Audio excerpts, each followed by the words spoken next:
Welcome to this short tutorial on how to do recruiting in Draft Day Sports College Football 2021. I have loaded up a new game, and I haven't done anything yet at all. I have picked the California Golden Grizzlies as the team to play with for no particular reason, except that I like the name Golden Grizzlies. This would be the equivalent of the California Bears in real life, I think.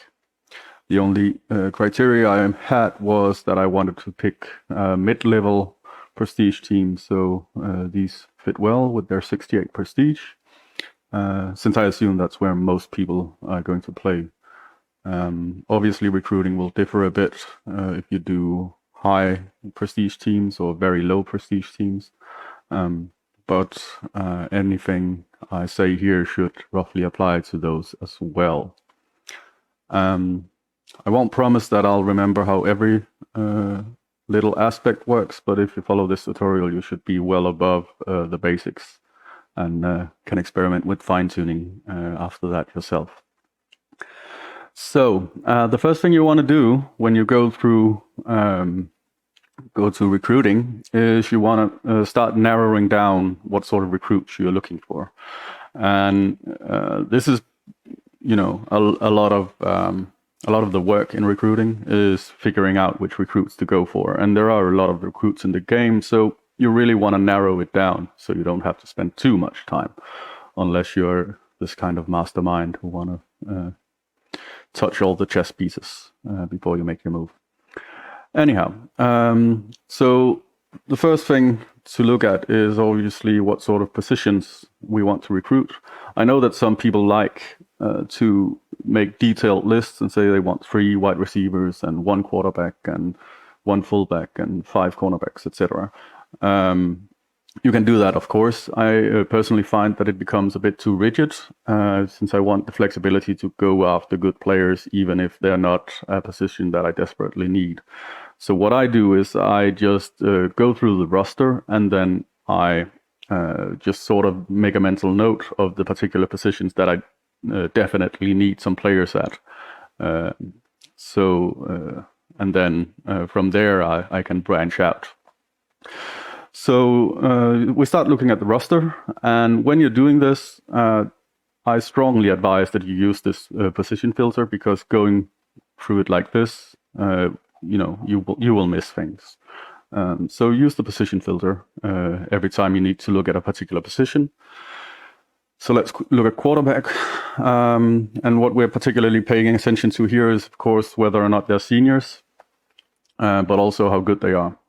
So we should be fairly good this year. We have a couple of starts here, and actually, probably if I had been micromanaging this team, I would have redshirted one of these seniors so I could keep him for next year.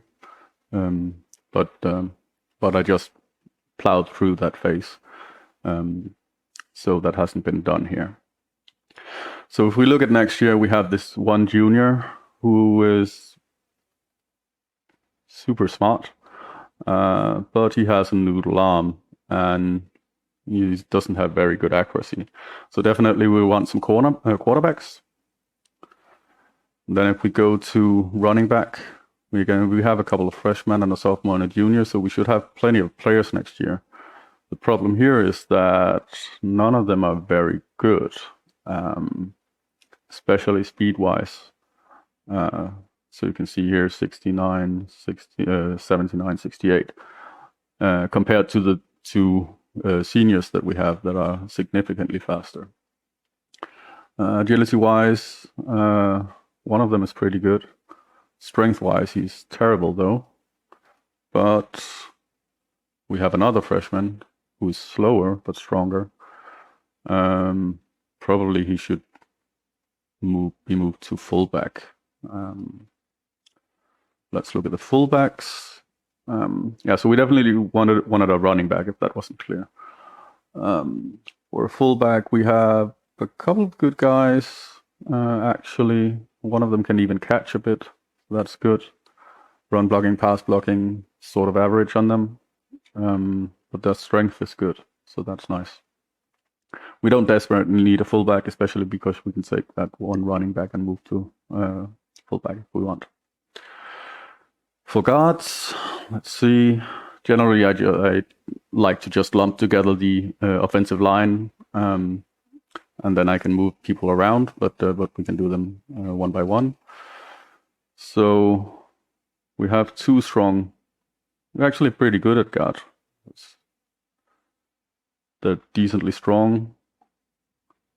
This guy down here can probably get cut. Let's do that. In general, if you find a player that you know you're definitely not going to use, then I recommend cutting him. They only have 4 years, so if he's way in college, so if he's way behind the rest of the team, he won't catch up in development.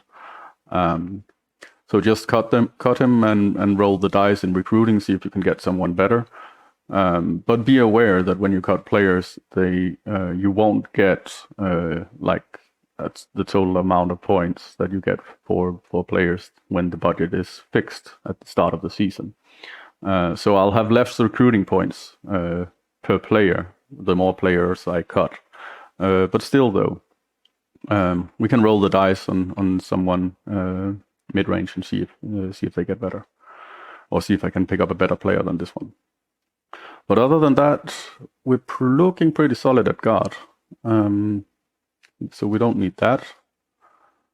And if we go to tackles, we can see the AI redshirted a couple of guys, so we'll be playing with these two for the season. They are pretty good, actually.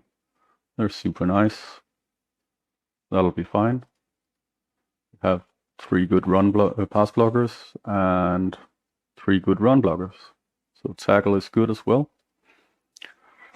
Let's look at the centers. Got a couple of good guys, and one of them is a sophomore. Maybe, his run blocking is terrible, but maybe we can sub in this other sophomore. So we can maybe get a center, but probably I would just convert one of these guys to center next year. So in general, offensive line is good. So we're still at quarterback and running back. Let's look at the tight ends. This guy here immediately sticks out with his 49 strength and his 46 speed. He does have nice hands, but I want a tight end that can get it more than 5 yards downfield in 5 minutes. So let's just get rid of that guy. Beware when you are cutting players, never cut seniors, because seniors will graduate next year. So you already have a scholarship for those. So only cut freshmen and juniors and sophomores to get the extra scholarship, because the game has already calculated the amount of scholarships based on the number of people who will graduate next year. So you don't get any additional bonus for cutting seniors. And really, and I actually haven't been doing that right now, but we can do it now. Really, what you want to do when you cut players, let's see if we can find someone terrible to cut.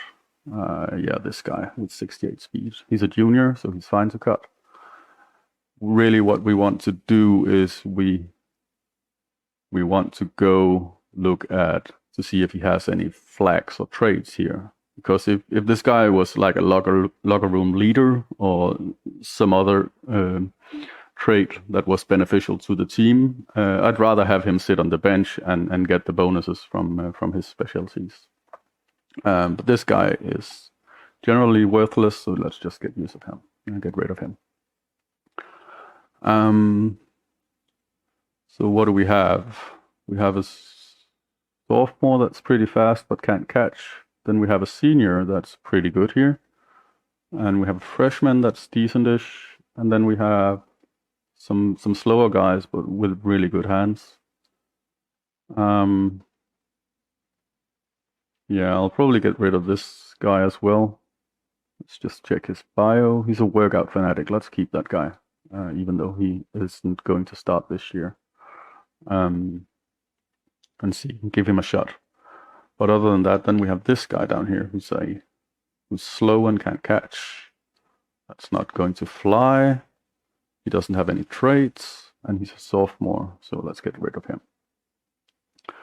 Okay.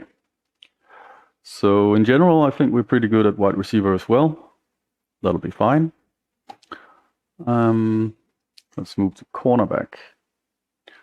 Now, cornerback looks to be a sore spot. So our fastest cornerback is 84 speed. And since we're in the Pac-12, or the equivalent of Pac-12, the Western 12,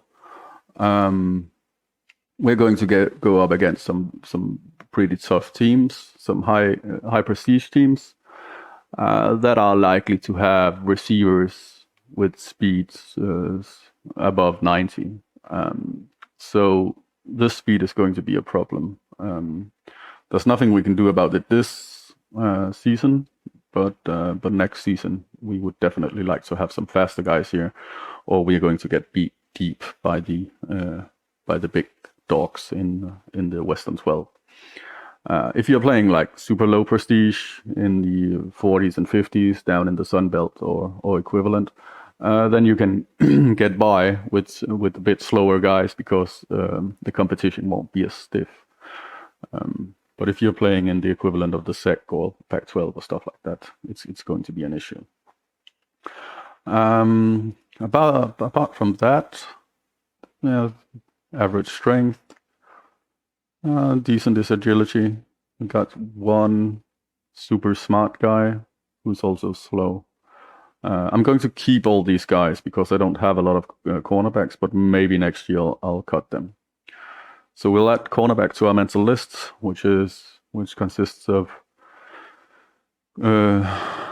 quarterback, running back, and cornerback. Look at the linebackers, a lot of linebackers here. Immediately again, this guy here, sophomore with 59 speed. It's not really going to cut it, especially not when he only has 70 tackling. No traits, get rid of him. Okay. We don't have any real sideline to sideline linebackers here. 79 speed is the fastest guy.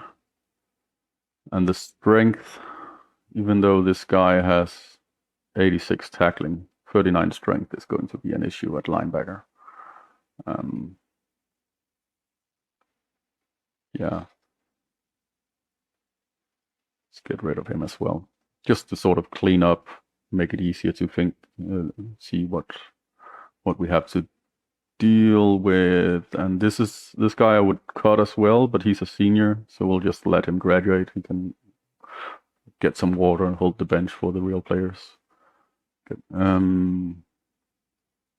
Strength is generally a problem for these lower four guys. I would prefer it to be above 60. Speed is decent. We just can't use them a lot in coverage because you're likely to see tight ends and fullbacks and running backs with 90 or high 80s speed. This guy with 55 tackling, he has to go as well. But that doesn't fly. No traits. Let's get rid of him. Okay. So we'll make do with these, but ideally we would want some linebackers here. If we can find a decent strong safety that has good enough tackling and decent strength, then we can probably move him to linebacker. Full safety looks good immediately. Again, I just start looking at speed because I know that's going to be an issue. That doesn't mean that speed is the be-all and end-all, but it's just a good place to start. So 68 speed won't cut it. I would be fine if I had just guys around 85 or something like that. So, but 68 isn't going to cut it. He's also a freshman. Let's get rid of him. Oh, I forgot to check. He doesn't have any traits.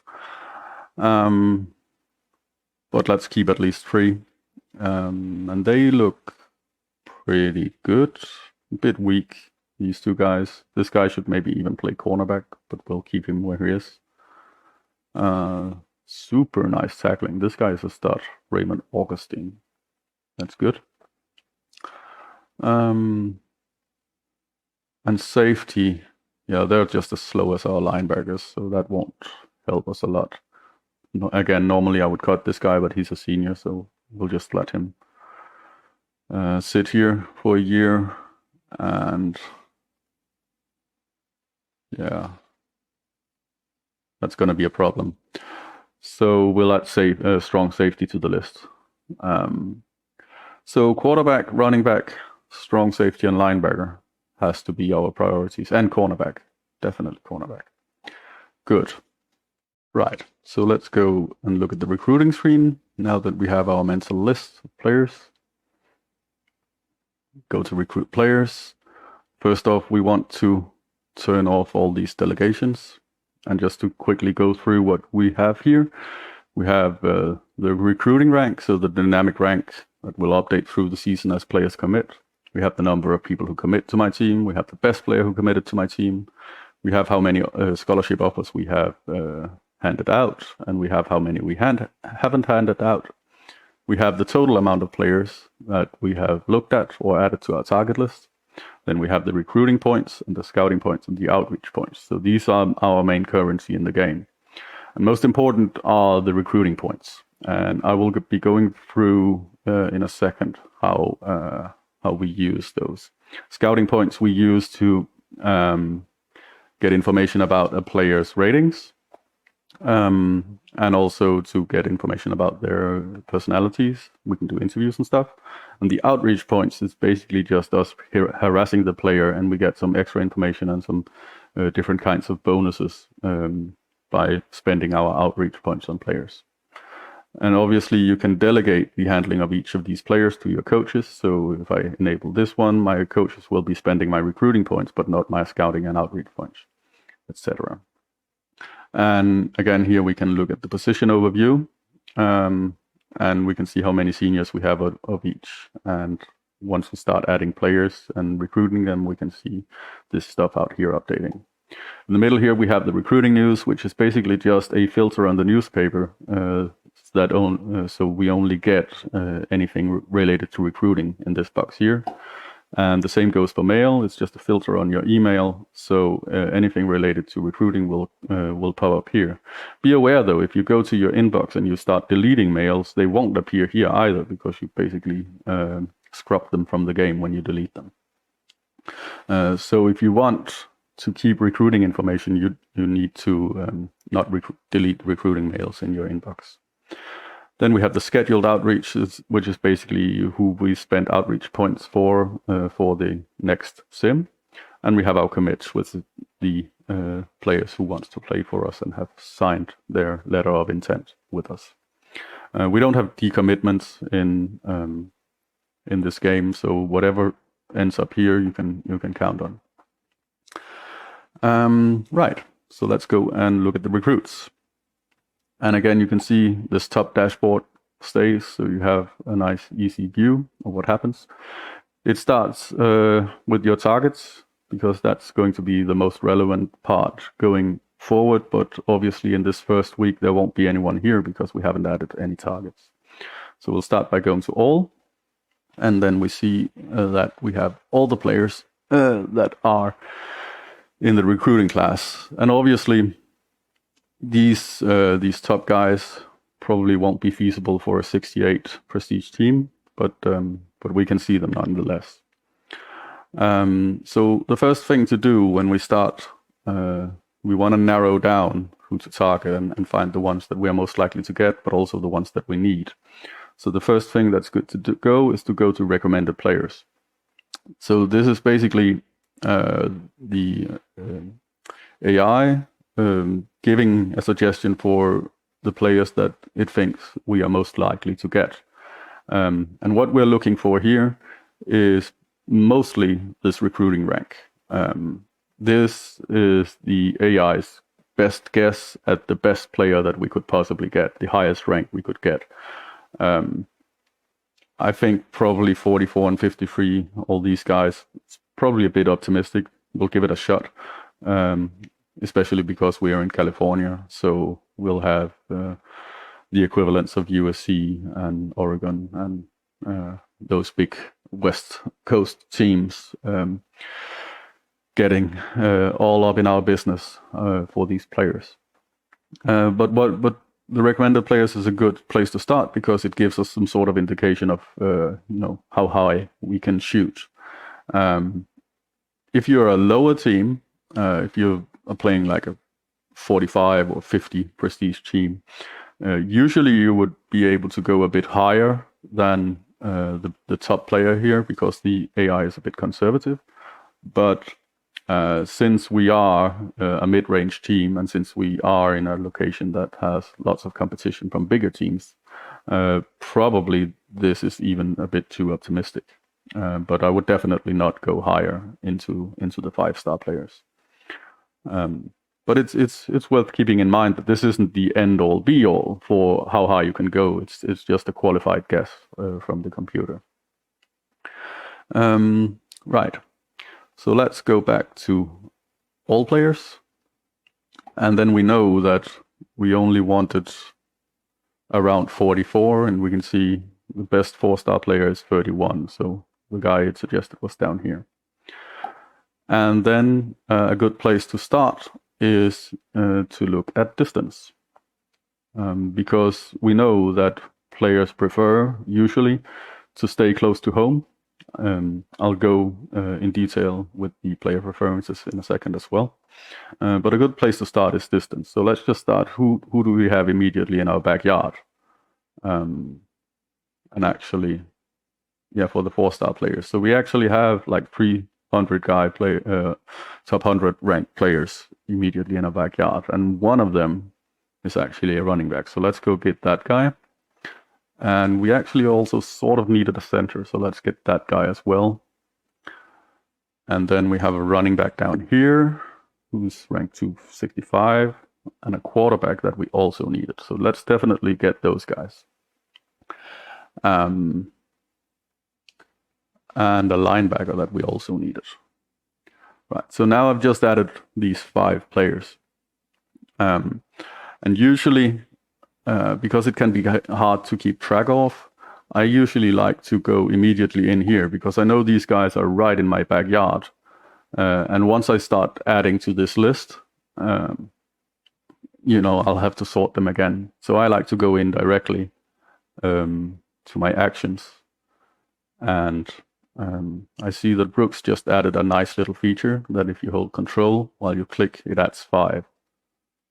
So let's just go to 10 points on all of these, so we know that these guys are getting the maximum attention right away. Okay, and then we go back to all, and let's expand this a bit. We see we got a fullback in, yeah. Expand it again. There was a cornerback who we like, and a wide receiver and a tight end. Yeah, those were the guys that we were looking at before. And now we got into 500 miles from the university, so we get lots of guys. And this is the 44 ranked guy that was the top one that they suggested. So let's just get him. Actually, let's just go here. So we want to get all the quarterbacks. We already have all the running backs. And then we wanted some. Feels like I forgot to look at defensive tackle and defensive end when I was going through the roster. We'll have to go back and look at that. Only one quarterback and then strong safety, no strong safeties. Okay. So I will pause here and then we will come back and talk about the points.